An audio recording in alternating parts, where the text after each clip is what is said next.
प्रत्युषेश्वर, अनिलेश्वर, प्रभासेश्वर, रामेश्वर, लक्ष्मणेश्वर, कुंडेश्वरी देवी तथा भूतेश्वर का महात्म्य। महादेव जी कहते हैं, तदनंतर सोमेश्वर से ईशान कोण में 50 धनुष के अंतर पर प्रत्युषेश्वर नामक लिंग है। उसके दर्शन से 7 जन्मों का पाप नष्ट हो जाता है। धर्मराज से उनकी पत्नी विश्वा ने 8 पुत्रों को जन्म दिया, जो 8 वसु कहलाए। उनके नाम इस प्रकार हैं: आप, भव, सोम, घर, अनल, अनिल, प्रत्युष और प्रभास। इनमें 7वें वसु प्रत्युष पुत्र की इच्छा से प्रभास क्षेत्र में आए और शिवलिंग की स्थापना करके मेरा ध्यान करते हुए उन्होंने शांत चित्त से दिव्य 100 वर्षों तक बड़ी भारी तपस्या की। उनकी भक्ति से मैं प्रसन्न हुआ और मैंने उन्हें पुत्र दिया। योगियों में श्रेष्ठ देवल ही उनके पुत्र हैं। प्रत्युष के द्वारा स्थापित और पूजित होने से उस लिंग का नाम प्रत्युषेश्वर हुआ। जो संतानहीन पुरुष उनकी आराधना करता है, उसके कुल में कभी संतति का नाश नहीं होता। जो भक्ति भाव से इंद्रियों को वश में रखते हुए सदा उनकी पूजा करता है, उसका महापाप भी नष्ट हो जाता है। माघ कृष्णा चतुर्दशी की रात्रि में वहां जागरण करना चाहिए। जागरण करने से मनुष्य सब दानों और यज्ञों का फल पा लेता है।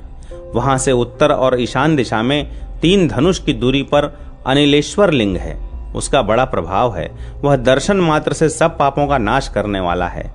पूर्वोक्त 8 वसुओं में से अनिल ने मेरी आराधना करके मेरा प्रत्यक्ष दर्शन प्राप्त किया और शिवलिंग की स्थापना की। इससे उन्हें मनोजव नामक पुत्र प्राप्त हुआ।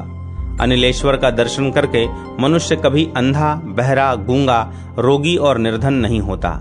जो उस लिंग पर एक फूल भी चढ़ा देता है, वह सदा सुख सौभाग्य से संपन्न तथा रूपवान होता है। गौरी तपोवन से पश्चिम 7 धनुष की दूरी पर प्रभासेश्वर नामक महान शिवलिंग है, जिसकी स्थापना शिव पूजन परायण 8वें वसु प्रभास ने की है। प्रभास ने वहां 100 वर्षों तक तपस्या की। इससे संतुष्ट होकर मैंने उन्हें मनोवांछित वर दिया। प्रभास के पुत्र विश्वकर्मा हुए। माघ मास की चतुर्दशी को समुद्र संगम में स्नान करके मनुष्य भूमि शयन और उपवास का नियम ले, शतरुद्रीय का जप करे तथा पंचामृत से प्रभासेश्वर को स्नान कराकर विधि पूर्वक उनकी पूजा करे। यूं करने से वह सब पापों से मुक्त और संपूर्ण भोगों से संपन्न होता है।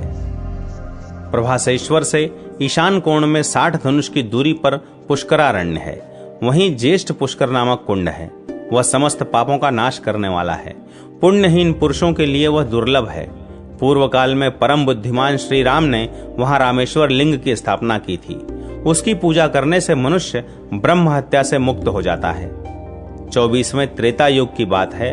पुरोहित वशिष्ठ जी के द्वारा पुत्रेष्ट यज्ञ कराए जाने पर राजा दशरथ के 4 पुत्र हुए।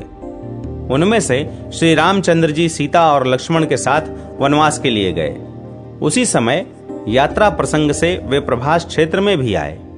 ज्येष्ठ पुष्कर के समीप आकर वे विश्राम के लिए बैठे। सूर्यास्त हो जाने पर उन्होंने पृथ्वी पर पत्ते बिछाए और सो गए। कुछ रात बाकी रहने पर स्वप्न में उन्हें अपने पिता दशरथ जी का दर्शन हुआ। प्रातःकाल उठकर उन्होंने ब्राह्मणों से यह सब बात कही। तब ब्राह्मणों ने कहा, रघुनंदन, पितर आपका अभ्युदय चाहते हैं। जब वे वर देने को उद्यत होते हैं, तभी स्वप्न में अपने वंशजों को दर्शन देते हैं। यह परम पुण्यमय स्थान भगवान विष्णु का गुप्त तीर्थ है। प्रभास क्षेत्र में इसकी पुष्कर नाम से प्रसिद्धि है। अतः यहाँ पितरों का श्राद्ध कीजिए। निश्चय ही राजा दशरथ इस तीर्थ में आपके द्वारा दिया हुआ शुभ पिंड प्राप्त करना चाहते हैं, इसीलिए उन्होंने दर्शन दिया है।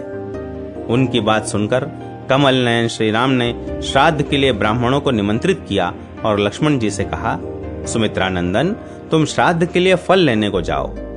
बहुत अच्छा कहकर लक्ष्मण जी गए और अनेक प्रकार के उत्तम फल ले आए। जानकी जी ने उन फलों को शीघ्र ही पकाकर तैयार किया। फिर कुतप काल अर्थात मध्याह्न के समय में नहा धोकर पवित्र हो वल्कल धारण किए हुए श्री रामचंद्र जी श्राद्ध के योग्य ब्राह्मणों को बुला ले आए।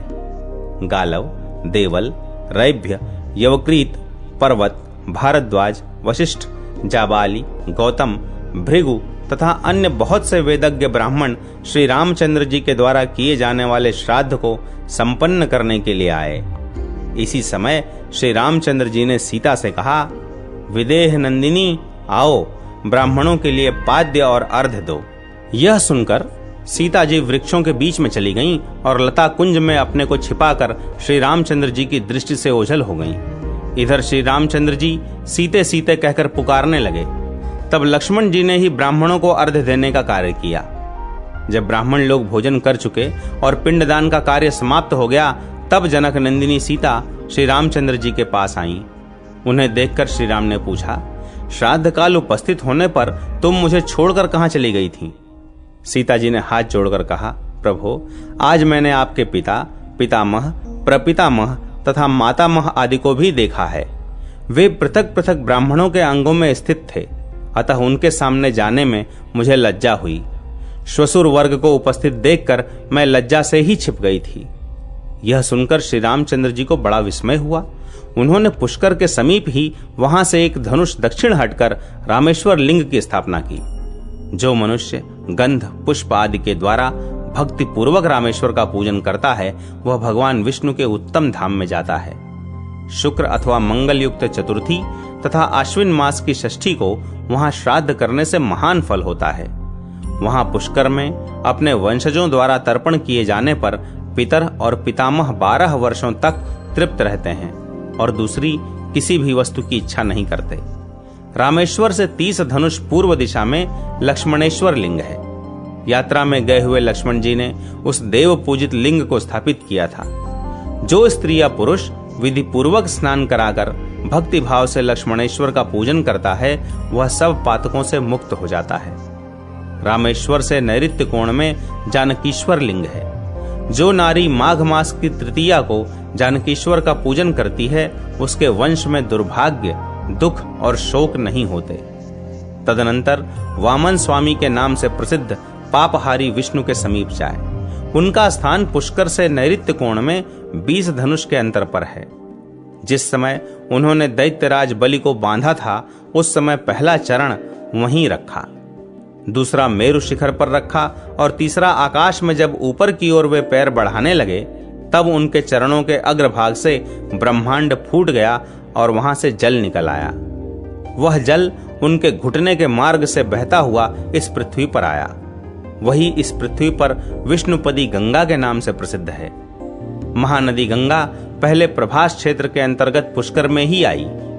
जो मनुष्य विष्णुपदी में स्नान करके भगवान के चरण का दर्शन करता है, वह उनके परम धाम में जाता है। जो वहां ब्राह्मण को उपान्न देता है, वह श्रेष्ठ विमान पर चढ़कर विष्णु लोक में प्रतिष्ठित होता है। वहां से दक्षिण जानकीश्वर के समीप परम उत्तम पुष्करेश्वर लिंग है, जिसकी पूजा ब्रह्मपुत्र सनत कुमार मुनि ने सुवर्णमय कमलों से की है। वह सब पातकों का नाश करने वाला है। जो मनुष्य भक्ति से गंध, पुष्प आदि के द्वारा उनकी पूजा करता है, उसको पुष्कर यात्रा का फल मिलता है। पुष्कर से वायव्य कोण में 30 धनुष पर और भूतेश्वर से नैऋत्य कोण में कुंडेश्वरी देवी का स्थान है। वे देवी दरिद्रता और पाप का नाश करने वाली हैं। उनसे नैऋत्य कोण में 15 धनुष की दूरी पर शंखोदक कुंड है, जो सब पातकों का नाश करने वाला है। जो पुरुष अथवा सदाचारिणी स्त्री शंखावर्ता नाम से विख्यात देवी की पूजा करती है, उसके सब मनोरथ पूर्ण हो जाते हैं। कलयुग में शंखावर्ता देवी कुंडेश्वरी नाम से प्रसिद्ध हैं। प्राचीन काल में भगवान विष्णु ने जब शंख नामक दैत्य को मारा, उस समय उसके शंखाकार शरीर को इसी तीर्थ के जल से धोकर पवित्र किया और मेघ के समान गंभीर ध्वनि वाले उस शंख को वहीं बजाया। उसके गंभीर नाद से देवी वहां आईं और कुंड के समीप स्थित होकर कारण पूछने लगीं। इसी से उनका नाम कुंडेश्वरी हुआ। जो स्त्री या पुरुष माघ मास की तृतीया को कुंडेश्वरी देवी का पूजन करता है, उसे गौरी पद की प्राप्ति होती है। यात्रा के फल की इच्छा रखने वाले मनुष्यों को वहां ब्राह्मण दंपति को भोजन कराना चाहिए। कुंडेश्वरी से ईशान कोण में 20 धनुष के अंतर पर भूतनाथेश्वर शिव हैं। वह आदि अंत रहित लिंग कल्प पर्यंत रहने वाला है। पहले त्रेता युग में उसका नाम वीरभद्रेश्वर था, फिर कलयुग में भूतेश्वर हुआ। जब द्वापर और कलयुग का संधि का समय चल रहा था, उस समय उस लिंग के प्रभाव से करोड़ों भूत प्राणी परम सिद्धि को प्राप्त हुए थे। इसी से भूतल पर वह भूतेश्वर नाम से विख्यात हुआ। जो कृष्ण पक्ष की चतुर्दशी को रात्रि में भूतेश्वर शिव का पूजन करके दक्षिण दिशा में जा जितेंद्रिय, निर्भय एवं ध्यान परायण होकर अघोर मंत्र का जप करता है उसको पूर्ण सिद्धि प्राप्त होती है। वहां पर पितरों की प्रेत योनि से मुक्ति के लिए तिल, सुवर्ण और पिंड का दान करना चाहिए। गोप्यादित्य की स्थापना और महिमा तथा नील से हानि। भूतेश से वायव्य कोण में 30 धनुष की दूरी पर गोप्यादित्य का स्थान है। पूर्व काल में महातेजस्वी श्री कृष्ण जब 56 कोटि यादवों के साथ प्रभास क्षेत्र में आए, उस समय 16,000 गोपियां भी वहां आ गईं। उनमें से जो सर्वश्रेष्ठ 16 गोपियां बताई गई हैं, उनके नाम बताता हूं, सुनो। लंबिनी, चंद्रिका, कांता, अक्रूरा, शांता, महोदया, भीषणी, नंदिनी, अशोका, सुपर्णा, विमला, अक्षया, शुभदा, शोभना और पुण्या। ये हंस अर्थात श्री कृष्ण चंद्र की कलाएं मानी गई हैं। परमात्मा श्री कृष्ण ही हंस हैं और उनकी ये शक्तियां हैं। श्री कृष्ण चंद्र स्वरूप हैं और ये गोपियां उनकी कलाएं हैं। उपर्युक्त 15 कलाओं के सिवा मालिनी उनकी 16वीं कला है। जो पुरुष इस प्रकार जानता है उसे वैष्णव जानना चाहिए। उन 16,000 गोपियों ने भगवान श्री कृष्ण की आज्ञा ले उस क्षेत्र में निवास करने वाले नारद आदि मुनियों के सहयोग से विधि पूर्वक भगवान सूर्य की स्थापना की और नाना प्रकार के दान दिए। महर्षियों ने वहां भगवान सूर्य का नाम गोप्यादित्य रखा। इस प्रकार सूर्यदेव की प्रतिष्ठा हो जाने पर वे सब गोपियां कृतार्थ हुईं और महान यश पाकर श्री कृष्ण के साथ द्वारका को गईं। प्रभास क्षेत्र में गोपियों द्वारा स्थापित जो गोप्यादित्य हैं, उनका दर्शन मात्र करके मनुष्य दुख शोक से मुक्त हो जाता है। जो मानव माघ मास की सप्तमी को उपवास करके गोप्यादित्य की पूजा करता है, वह अपने पितरों को 7 बार तृप्त कर लेता है। वह अपने समस्त रोगों का नाश करता है और दुष्चेष्टा परायण दुर्जय शत्रुओं को भी जीत लेता है। सप्तमी को तैल का स्पर्श न करे, नीले रंग का वस्त्र न पहने, आंवला लगाकर स्नान न करे और कहीं किसी के साथ विवाद भी न करे।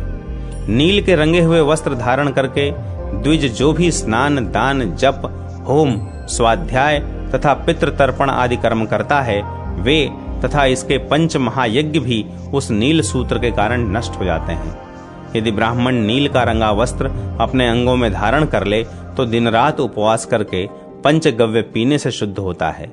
यदि किसी ब्राह्मण के रोम कूपों में नील के रस का प्रवेश हो जाए तो वह पतित हो जाता है और 3 कृच्छ व्रत करने पर उसकी शुद्धि होती है। यदि ब्राह्मण भूल से भी नील वृक्षों के बीच से निकल जाए तो वह दिन रात उपवास करके पंचगव्य पीने पर शुद्ध होता है। यदि ब्राह्मण के शरीर में नील की लकड़ी गड़ जाए और रक्त दिखाई देने लगे तो उसे चांद्रायण व्रत करना चाहिए। देवी, जो अनजान में नील का दातुन कर लेता है, वह 2 बार कृच्छ व्रत करने पर उस पाप से शुद्ध होता है। पार्वती, कुरजांगल में 1,00,000 गोदान करने से जो पुण्य होता है, वह सब गोप्यादित्य के दर्शन मात्र से प्राप्त हो जाता है।